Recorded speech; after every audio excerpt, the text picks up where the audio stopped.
निवेश आरोग्य में भाग 44 हिंदी आहार विधि संयोग वैद्य दिलीप गाडगिल पुणे।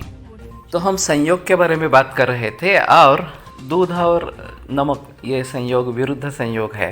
वैसे चरकाचार्य ने सूत्रस्थान 26वें अध्याय में इसके बारे में काफ़ी जिक्र की है और कौन कौन से संयोग विरुद्ध होते हैं ये विस्तार से बताया है। उनका कहना है कि ये धातुओं के विरोधी इस प्रकार का हो जाता है और धातुओं में स्थित हो जाता है और दोषों को बाहर निकालता नहीं है लेकिन प्रकोपित करता है और इसलिए इनका सेवन निषिद्ध इस प्रकार का है। शांड्यान दवी सर्प दकोदराणा वगैरह इस प्रकार के रोगों की सूची उन्होंने दी है कि इतने सारे रोग विरुद्ध सेवन से हो सकते हैं। इसमें संयोग विरुद्ध एक अहम मुद्दा इस प्रकार का है। जैसे नमक का विरोध है वैसे ही खट्टे चीज़ का दूध के साथ विरोध है। बहुत सारे लोगों को दही और छाछ अगर खट्टा है तो उसमें साथ में दूध लेने की आदत होती है, तो चावल दूध दही या चावल दूध छाछ इस प्रकार से लेते हैं। ये हमारे हिसाब में विरुद्ध इस प्रकार का है।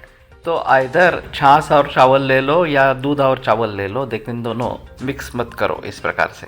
दूसरा जो खट्टे चीज़ों का पाया जाता है वो पनीर और चीज़, ये दोनों चीज़ें हैं।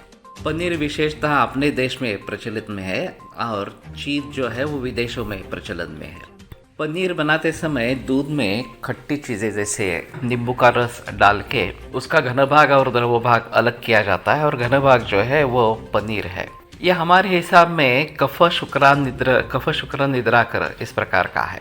तो कफ को बढ़ावा देता है, शुक्र और निद्रा ये दोनों निर्माण करता है। तो जिसका अग्नि अच्छा है कफ नहीं है उसके लिए पनीर चल सकता है या फायदेमंद हो सकता है। और ख़ास करके व्यायाम करने वाले जो लोग हैं उनके लिए पनीर का सुझाव दिया जाता है क्योंकि ये हाई प्रोटीन डाइट उनके हिसाब से है। और ये बंगाली मिठाई में या रसमलाई वगैरह इसमें पनीर का प्रयोग होता रहता है।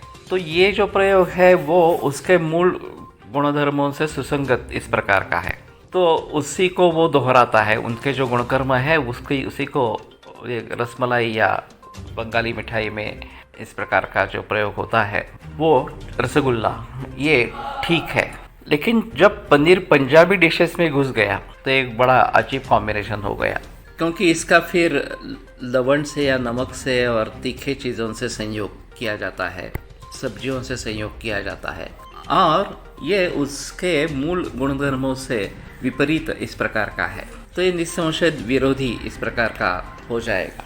लेकिन आजकल के युग में अगर किसी व्यक्ति की खातिरदारी करनी है तो बड़े शौक से पनीर वाली सब्जियां उसको खिलाई जाती है। सभी होटल में पनीर वाली सब्जियां बड़े पैमाने पर उपलब्ध होती है और खाई भी जाती है। तो ये बड़ा अजीब कॉम्बिनेशन इस प्रकार का है। वाग्भटाचार्य ने विष्टम्भी गुरु दोषला इस प्रकार का उसका वर्णन किया है। विष्टम्भी गुरु और दोषल है, तो अगर अग्नि अच्छा हो तो ही पनीर लेना ठीक रहेगा, वो भी मूल रूप से लेना या बंगाली मिठाई जैसे लेना ठीक रहेगा। चीज़ में तो और भी प्रोसेसिंग होते हैं, 6 महीने तक रखे जाते हैं, उसमें नमक भी डाला जाता है और ज़्यादातर उसका प्रयोग पिज़्ज़ा में होता रहता है। तो मैंने इटली में इटालियन पिज़्ज़ा खाया है खुद, उसमें भर्जन संस्कार अच्छे तरीके से होता है। फिर भी भारतीय लोगों को से दूर रहना ही ठीक इस प्रकार का रहेगा, उसका आम और कफ से संबंध होता है।